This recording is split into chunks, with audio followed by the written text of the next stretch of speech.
It's been a while since I've stood up here and done anything like this. I've never actually done anything about the 40-year history of the family at Carton. So even that in its own right has been a very interesting exercise for me to pull that together. What I propose to do is talk a little bit about how we ended up as custodians of Carton. The early power screen years, the 1991 plan, the planning challenges, the barren years in the 1990s, the restoration project, details of that, NAMA, and then the eventual sale. I stand up here as a representative of the family, and it was very much a family operation. Mum is in the audience here today. Dad unfortunately passed away a couple of years ago. And with Deborah in particular, my sister, and also Brona, my other sister, and Stephen, it was very much a family odyssey and a family journey. So I'm representing them here today.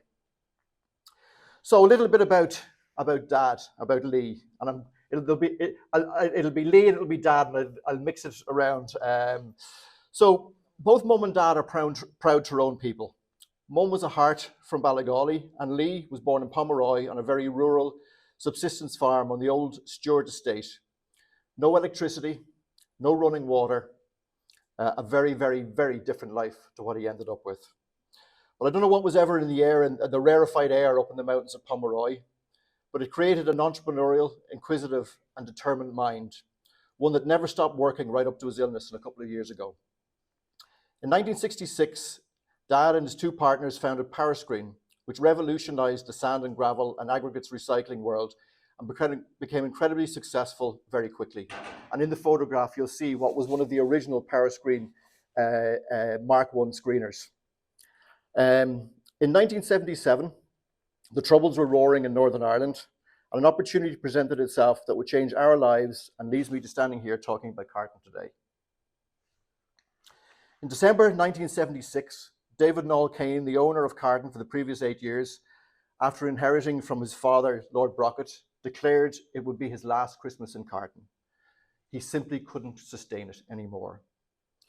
In May of 1977, Lee, who was only 37 at the time, and his Powerscreen co-founders, Pat Douglas and Pat O'Neill, purchased Carton for 1.5 million.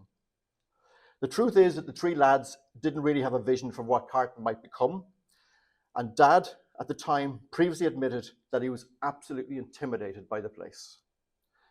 We all moved down from Tyrone and settled in Castleknock. Dad soon got over his fear of Carton and fell in love with it. He was more hands-on than the partners, taking a particular interest in the farming activities and the possibilities of the vast 1,100-acre estate. He developed the dairying operation, quickly turning it into one of Leinster's foremost milk-producing farms. Indeed, the Ryewater herd would become a distinctive feature of Carton over the next 25 years. The early years. I'm frequently asked what my memories of Carton were of this time, and it's true to say that I didn't spend too much time there. But we do have great memories of some school tours and family celebrations and things like that. Ours was a very normal childhood in Castleknock, and we were insulated from the world of the big house, something that Dad was very particular about. In 1986, Dad and his partners sold Powerscreen, but Carton was not a strategic part of the business, and so it was retained, and eventually in 1988 owned exclusively by Dad. At this stage, Carton was very much part of his life. But Carton was a big, cold, unused house. The electricity and plumbing installed in the 1950s and 60s by Lord Brockett was almost redundant and unreliable. The power and the water and the upstairs 2 floors of the house had actually been turned off. The roof was leaking and the house unused since Powerscreen's departure. The land was farmed, with the dairying operation used only about 50% of the vast estate. There was a small staff, Miss McCourt, wife of the last butler, and some farmhands, but in reality, Carton was desolate. As mentioned before, it was not designed to be a family home again, so a new plan and vision was required. Dad was always a problem solver. That was his great gift. He knew that Carton needed a reinvention, and unburdened by any legacy or historical issues around Carton and its place, he ripped up the script about what these great houses and estates were all about. No heed was paid to what Carton was, only what it could become. Unlike so many great house owners, he was not really interested in the past, only what made sense for Carton at the time, and that meant a reimagining of its use and place in society. He adopted the 3 S's: something sensible, something sympathetic, and something sustainable. That was his goal. I like to use the term evolution when it comes not only to Carton, but to other great houses. These houses need to evolve, modernize, and take on new purpose. We cannot be stuck in the past. We must respect it for sure, but we must also look forward and embrace the future. So the master plan. In 1989, Dad commissioned a report about the future potential uses for Carton, and around the same time, the Guinness Group were on the hunt for new locations for their iconic Gleneagles Hotel in Scotland. They had plans to do 5 Gleneagles around the world. They got in touch, and so started the journey to the Carton that we have today. The next decade was an absolute roller coaster, however, and I now will outline some of the challenges we faced. A consortium was formed with the Mallaghan Family, Guinness, Gleneagles, and McInerney Construction, with the overall plan to recreate a new destination leisure resort at Carton. An international architectural competition was held and eventually won by Murray O'Leary to design the master plan for Carton. That Murray O'Leary master plan was for essentially what we have today and is still the guiding vision for the estate. An extremely elaborate and detailed planning application was presented to Kildare County Council in 1990, and so began one of the most protracted and emotive planning debates in Ireland. To this day, Carton still stirs the emotions regarding the future of the big house in the estate in Ireland and beyond. The first argument of the objectors was that the state could have and should have purchased Carton and turned it into a public park or state residence or the like. This was used for years to beat us with, even though we offered it to the government twice, and they came and had a very detailed look through the OPW, and they declined. And I think that's very, very important for people to understand. The Irish government did not want Carton.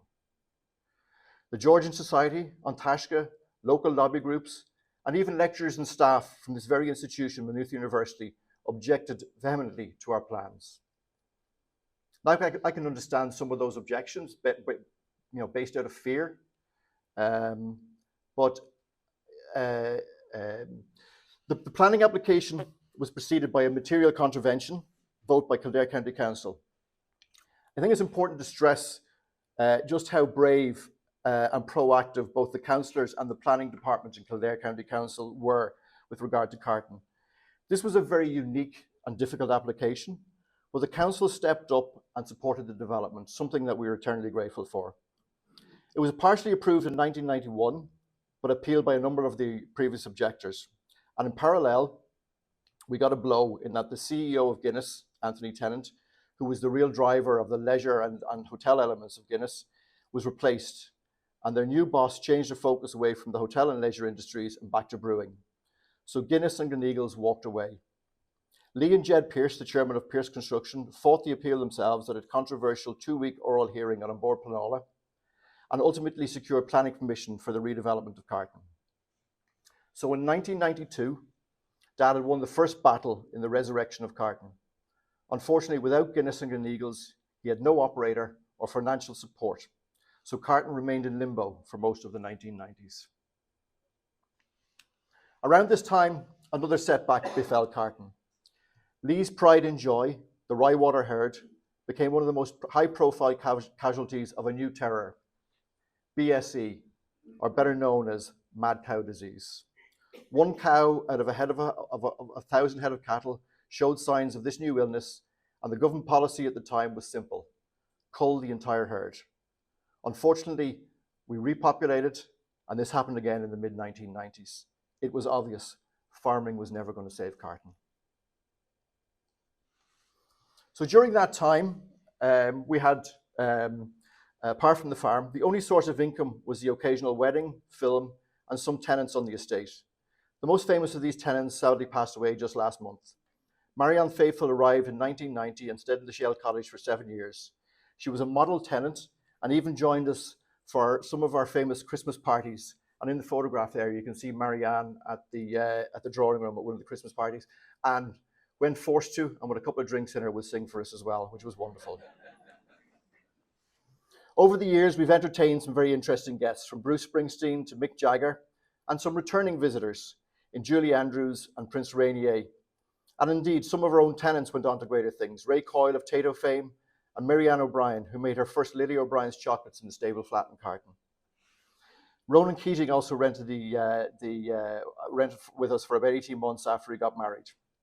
Carton was also a film set during that time for a number of movies and TV shows, including Remington Steele, Murder, She Wrote, Leap Year, Scarlet, The Treaty, and most famously, Aristocrats, based on the life and times of the Lennox sisters. I joined in 1995. Dan asked if we could team up and give the development project one last push. This is an opportunity I'm very, very glad I took. One of the first things that I did was become a tour guide to many of those tourists that wanted to come and see Carton post Aristocrats and Stella Tilliard. She's got an awful lot to answer for, I tell you. By necessity, I quickly educated myself on the history and significance of Carton and the Fitzgeralds, and like Dad, quickly fell in love with Carton. In addition to my tour guide duties, I armed myself with the best possible defense against the objectors and naysayers: knowledge. It became quite evident to me that the story of Carton was a story of evolution and change.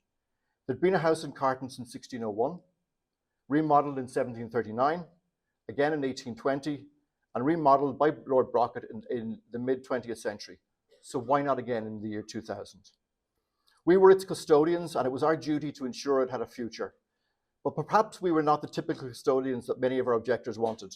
We felt that our face did not fit with some of the so-called protectors of the big house.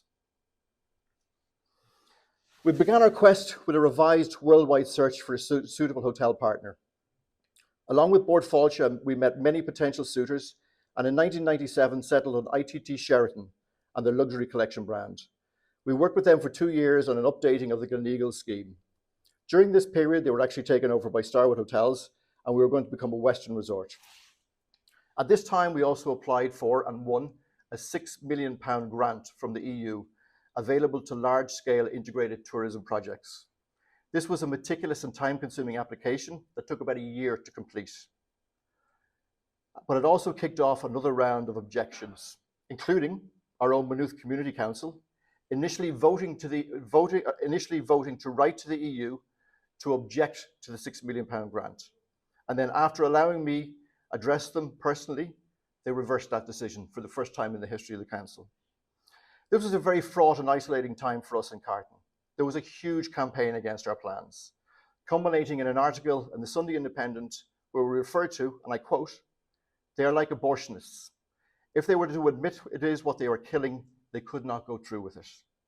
So, as you can see, we had another battle on our hands. The grant aid for Carton was eventually withdrawn in late 1998, keeping the project in limbo for almost 18 months. But we persevered, and in conjunction with Weston, we began the painstaking restoration of the house in parallel with the work on the golf courses.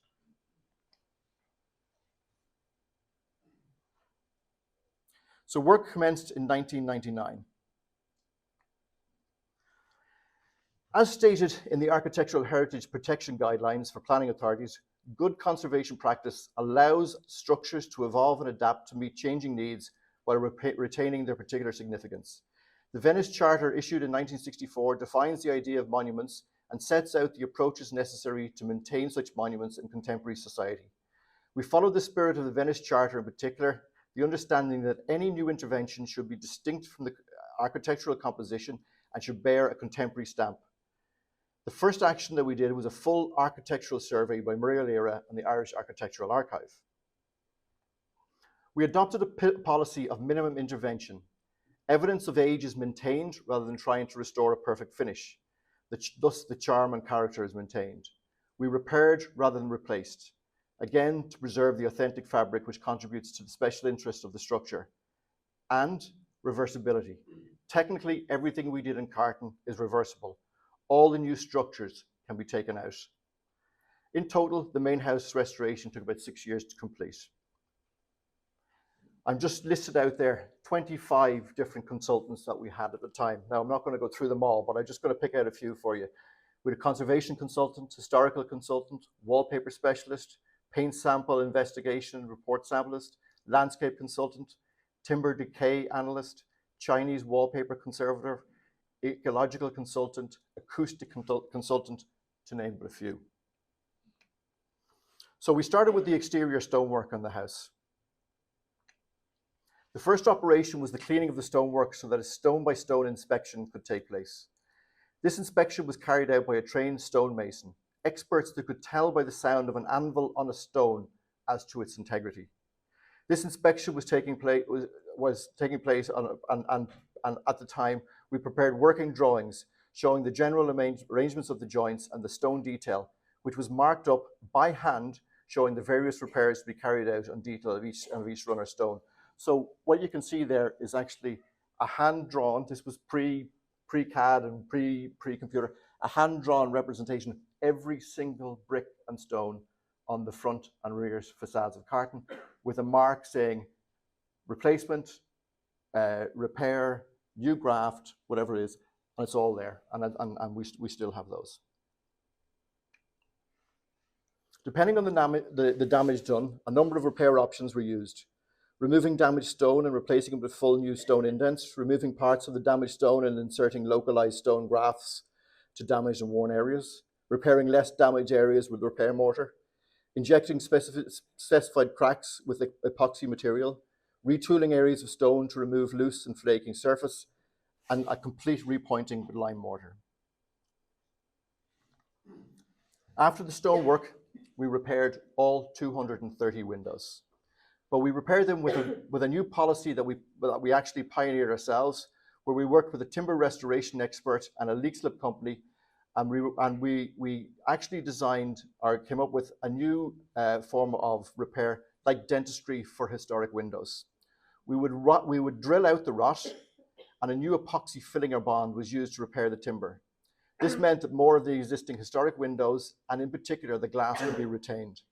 New draft excluders and cords and weights were installed to all 230 windows to restore their functionality. So we actually set up shop in the old kitchen in Carton, and you can actually see the trained window repairers in action there. So the roof repair began in 2003. There was extensive water ingress occurring at the valley gutters and at the rear of the parapet walls of the main house. Approximately 250 linear meters of lead work have been replaced and the valley timbers reconstructed. The wall plates of the roof for the most significant areas of structural damage and due to the excessive water ingress described above. Removal and replacement of sections of the wall plate in the main roof was required. And then after about 4 years, we started the internal works. The internal works to Carton House began in December 2004. This work included opening up and investigation works, including paint sampling, fire upgrading, acoustic upgrading, timber investigation, repair and treatment, repair to the existing stone stairs and floors, repair and relining to all the chimney flues. The main stairs needed load testing and structural support. We had to resurface the entire house, so it had to be rewired, replumbed, new Cat5 cabling right through the existing historic fabric of the house. And we created function rooms, restaurants, bars, and 16 suites in the old house, all of which were named with reference to the history of the house and or its inhabitants. The lift was one of the more controversial elements of the internal works that we did to the house. The location of a new glass circular lift of the house was followed detailed analysis of all possible lift locations and lengthy discussions with both Kildare County Council and the Heritage Council. The final agreed location was felt to have the least impact on the historic fabric of Carton House and was combined with the necessary structural support of the Portland stone landing of the stairs. A glass circular lift, stainless steel lift, driven by a piston from below, was chosen for its minimal visual impact on the existing stair hall at Carton. As part of this exercise, an early 19th century ceiling rose was carefully removed to allow the installation of the lift. The ceiling rose was removed with the existing 300mm deep timber joists attached. These were trimmed down and counterbattened to a steel reinforcing plate, which were installed to the rear to allow it to be hung vertically as an art piece in the new hotel foyer. Minimum plaster consolidation and cosmetic repairs were carried out on the rose prior to its reinstatement as an art piece. That was again what we wanted to do. We wanted to show people, yes, we're making interventions and we are not hiding it. So we took the ceiling rose, and rather than reuse it somewhere inappropriate, we stuck it on the wall as a piece of art and as part of the story of the journey and the rebirth of Carton. Consolidation and repair works to the ornate ceilings in the principal rooms at the ground floor level were undertaken by Seamus Ahoka, a specialist stucador in Ireland. Seamus firstly carried out a detailed historical condition study of the ceilings, which informed the scope of works undertaken. This work involved the reinforcement of ceilings by a system of screwing them into the joists above in order to ensure that any failure in the bond is counteracted. Cosmetic repair work was also carried out in a number of areas of flaking plaster and minor cracking. And there is the restored and completed famous gold salon in Carton after the repair work. Probably after the gold salon, the other most striking room in Carton and an important historical interior is the Chinese room. This was a collection of authentic Chinese wall painting dating from the late 17th or early 18th century. It's one of the most important rooms in Ireland. Having become brittle and due to the acid content of previously applied lining, the panels required extensive conservation. This work was carried out at Carton by a team of 8 conservators over a period of 6 months under the direction of Alison McDermott, a specialist historical wallpaper conservator. Extensive paint analysis of the room also revealed the original Persian blue, which was blue, white and gilded decorative scheme, all of which has been completely restored. And there is the new completely restored Chinese room. So I'm just going to flick through a couple of changes that would have been made during our time. So on the left, you can see there a typical, I'm going to call it Lord Brockett 1950s bedroom. And the rooms, whenever we inherited them, they were all quite interestingly decorated with some interesting plumbing in the middle of them, as you can see. This was the main reception. This was an old game room, which we converted at our time in 2017 or in 2006 into the main hotel lobby and entrance room. This was the bell room. This is very interesting. On the left is an orange wallpaper that covered the walls. Now, on taking off the wallpaper, that we discovered that there was an incredibly detailed painted wooden paneled finish, which we completely restored as well. And then the old kitchen. So, new interventions. We built a 156 bedroom hotel block, a leisure centre, conference centre, etc., etc. Back in 1990, a part of the original Murray O'Leary scheme, a topographical and historical study of the domain landscape was carried out to assess the impact of the development on the wider landscape. Along with this, an archaeological assessment, woodland management plan, tree survey, and ecological reports were carried out. These enabled us to make informed decision judgments about the approach to the landscape. In the more immediate environs of Carton House, site analytical studies were carried out. These studies defined the buildings, protected vistas, trees, and landscape to be conserved, and the existing axial relationship between the building elements. They identified the existing trees and walls capable of visually screening the new development, so any new building would have a minimum impact on the elements to be conserved. Even back at that time, one of the things that we did is we got helium balloons, and we put helium balloons up at the height of what we felt was the hotel block, and then you were able to do a visual inspection all around as to what those new interventions would look like using the balloons as the guide. The new elements of the hotel are interwoven into the grain of the existing fabric. The interface with the old using frameless glazed connections, allowing the project to read as a series of buildings lightly laced together. These glazed links showed the interface between the old and the new. We made no attempt to fool the visitor about the period of the building. When you were in the 18th century building, you're in the 18th century building. When you're in the 21st century building, it was very obvious you were in the 21st century building. And that was part of the design brief that we had. The other thing that we did is we built an awful lot of it underground. We created the kitchens, we created the service elements, we created storage underground, and we connected it all to the existing service tunnels that would have been in the old house as well. So again, it allowed us to keep everything at a low level and the interventions as minimal as possible. This is an example of some of the interventions. This is the leisure centre, which was an old farmyard in Carton. On the far right-hand side, you can actually see all of the architects actually standing in what was to become the actual swimming pool itself. The golf clubhouse is possibly some of the most remarkable restoration that we did, because it was, in all our time there, completely dilapidated and unused. The only inhabitants of the stable yard at that time were pigeons, and in the old racquetball court we wintered cattle. So we used to have calves in the racquetball court back in the day. So you can see there the stables reused as the pro shop.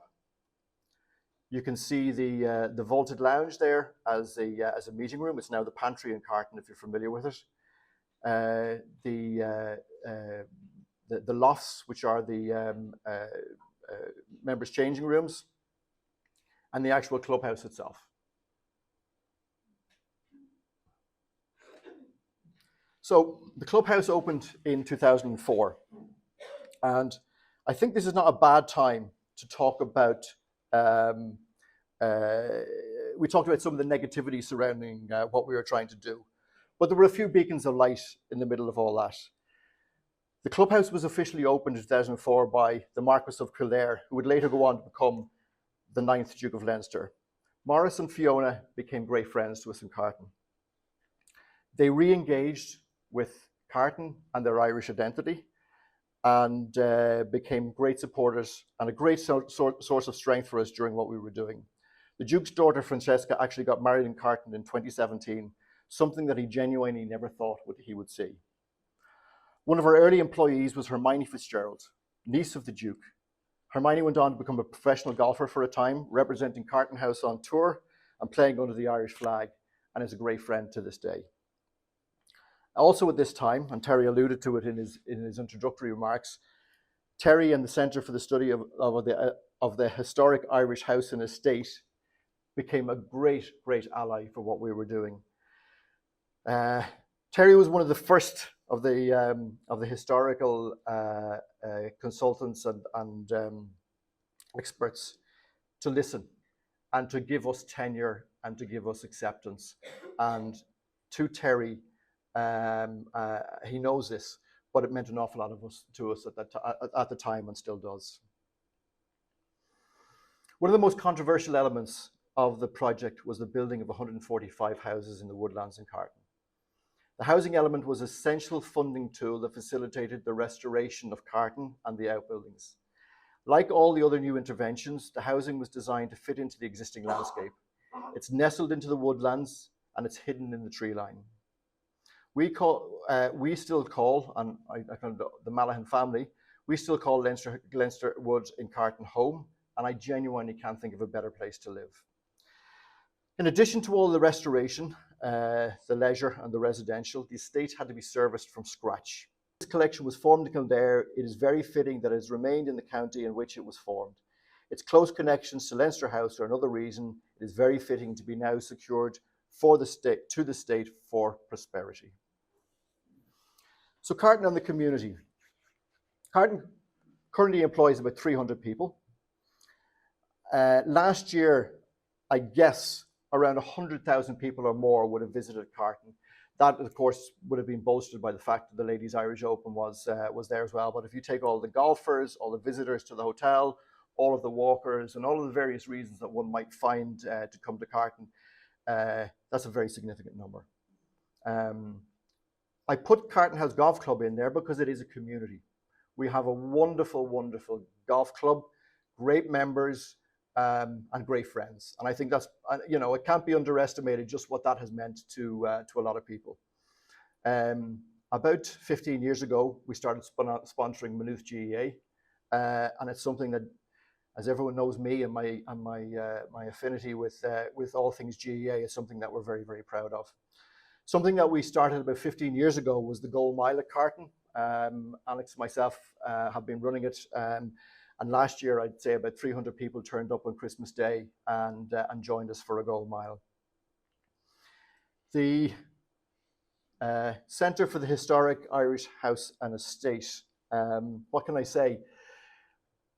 Met Terry, as I said, 25 years ago, and he's been a great supporter of us, but we're more than proud and delighted to have supported Terry over the years. We hosted historic conferences, winter lecture series, various exhibitions. We sponsored research projects which have led to 3 significant publications of the history of the Main. And between us, we even managed to bring our nemesis, or my nemesis, Desmond Guinness, round, and he actually wrote the introduction to the book on the history of the Fitzgeralds, and was a good bit kinder to us in that introduction that he had been in the past. I also think I'd like to point out and thank Kieran Riley and Christopher Ridgway for their friendship. And I think tonight would also be a fitting time to announce that we have an archive of 40 years of history, maps, drawings, plans, books, you name it, about our time at Carton. And my intention is that we would make that archive available to the centre for the next 200, whenever someone wants to reconstruct Carton in 200 years' time, they can have a look at what we were doing back in the year 2000. So, back in 2002, when Weston pulled out after 9/11, we formed another partnership with Jed Pierce, the McCormick and Kelly families. They brought much needed finance to finish the development through Anglo-Irish Bank. We opened the hotel in 2006, and shortly afterwards, the worldwide banking crisis brought around the nationalisation of Anglo and the formation of the National Assets Management Agency, NAMA. Our partners all ended up in NAMA, which unfortunately pulled Carton into its clutches. While we convinced NAMA to avoid appointing receivers to the resort, it meant that in reality, they were the new masters of our destiny, and the end was on the horizon, as the legislation ruled out any sale or refinance to a connected debtor, as we were now defined. We ran the resort to the best of our ability, paying down as much debt as we could and trying to refinance and find a workable solution for NAMA, but to no avail. And in July 2017, NAMA asked us to sell Carton for the Irish state, and that is the full-page ad that went into the Irish Times at that time. So, to wrap up, Carton is always we've described it as a roller coaster. And it was a roller coaster because it was full of ups and downs. It was terrifying. It was exhilarating. It was not for the faint-hearted. It was great to get off. We really did enjoy our time, but our time has come to an end. And I took this photograph. Dad died in the 6th of June, 2020, and beautiful blue sky. So I walked up to the tower and I took that photograph and we used it as his memorial card. And I think it's very fitting because the name of the company that make the memorial card is called A Lasting Memory.